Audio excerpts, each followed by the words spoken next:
संभल हिंसा के बाद सियासी घमासान शुरू हो गया है। विपक्षी दलों ने हिंसा के लिए स्थानीय पुलिस प्रशासन को जिम्मेदार ठहराया है। समाजवादी पार्टी का एक प्रतिनिधिमंडल आज संभल जा रहे पीड़ितों से मुलाकात करना चाहता था, लेकिन प्रशासन ने तनाव बढ़ने की आशंका के मद्देनजर उन्हें अनुमति नहीं दी। हमारा आज का छठा सवाल भी इसी से जुड़ा हुआ है कि संभल हिंसा पर यूपी में क्यों उठा सियासी तूफान। एक तरफ हिंसा के लिए विपक्षी दल योगी सरकार को घेरने में जुटे हुए हैं, दूसरी तरफ बीजेपी ने समाजवादी पार्टी पर माहौल बिगाड़ने का आरोप लगाया है।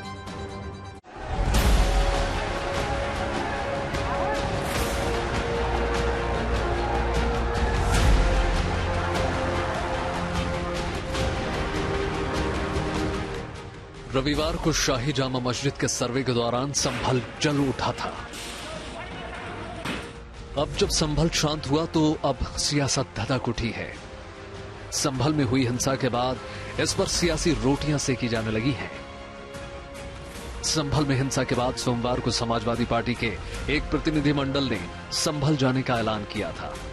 विधानसभा में नेता प्रतिपक्ष माता प्रसाद पांडे के नेतृत्व में समाजवादी पार्टी के 12 सदस्यीय प्रतिनिधिमंडल को आज संभल कूच करना था, लेकिन स्थानीय प्रशासन की तरफ से हरी झंडी नहीं मिलने के बाद समाजवादी पार्टी के नेताओं ने अपना दौरा स्थगित कर दिया। डीजी ने 3 दिन कहा कि 3 दिन न जाइए, 3 दिन रुक जाइए। तब डीजी वो आप 3 दिन बाद जाइए प्रतिनिधिमंडल लेके। तो हमने कहा भाई वहाँ जो है फर्जी मुकदमे लिखे जा रहे हैं, गिरफ्तारियां हो रही हैं, तो निष्पक्ष जांच तो होनी चाहिए। तो उन्होंने कहा मैं निष्पक्ष जांच कराऊंगा। दंगे को रोकने के लिए, उपद्रवियों को रोकने के लिए, दंगाइयों को रोकने के लिए हम जो भी तरीका होगा हम उसे इस्तेमाल करेंगे।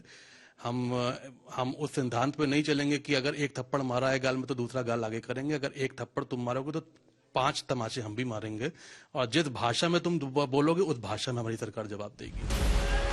संभल हिंसा का ठीकरा विपक्षी दल स्थानीय प्रशासन पर फोड़ रहे हैं।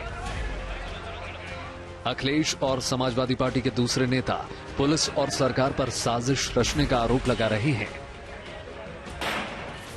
तो बीजेपी समाजवादी पार्टी के नेताओं पर ही सवाल उठा रही है। इसमें कहीं लिखा है कि हिंसा का प्रयोग करना चाहिए? इसमें कहीं लिखा है कि किसी व्यक्ति को मारना चाहिए, डराना चाहिए, काटना चाहिए? कहीं लिखा है इस किताब में?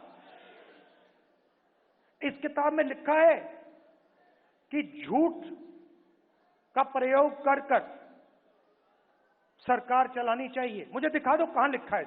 देश में एक बड़ा षड्यंत्र चल रहा है और ये विपक्ष, सपा, कांग्रेस उसके टूल।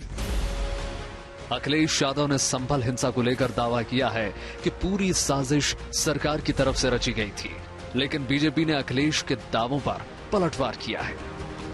विपक्ष न जाए वहां पर जो लोग परेशानी और तकलीफ में हैं, उनकी बात न सुन पाए, इसलिए इंटरनेट बंद है, वहां पर कोई जा नहीं सकता है। हमारे दो लीडर ऑपोजिशन हैं, दोनों हाउस के, दोनों जाना चाहते हैं आज, लेकिन दोनों को जाने की परमिशन नहीं दे रहे हैं।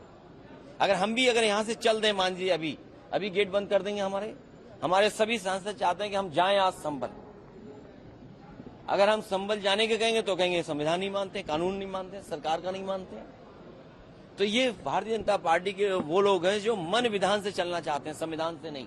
जो स्वयं हिंसक लोग होते हैं उनको इस प्रकार की भाषा बोलने की जरूरत नहीं। श्री अखिलेश यादव जी को बहुत तेज मिर्ची लगी है कि उनसे मुस्लिम भी खिसक रहा है, यादव भी खिसक रहा है।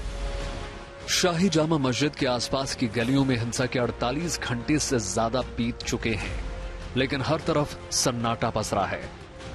हालात नियंत्रण में है, लेकिन किसी भी तरह की आशंकाओं से निपटने के लिए इलाके में भारी पुलिस बल तैनात है। स्थानीय प्रशासन ने नेताओं को फिलहाल हालात सामान्य होने तक संभल नहीं आने का अनुरोध किया है, क्योंकि वो फिर किसी तरह का जोखिम उठाने के लिए तैयार नहीं है। संभल से हिमांशु मिश्रा के साथ bureau report, good news today.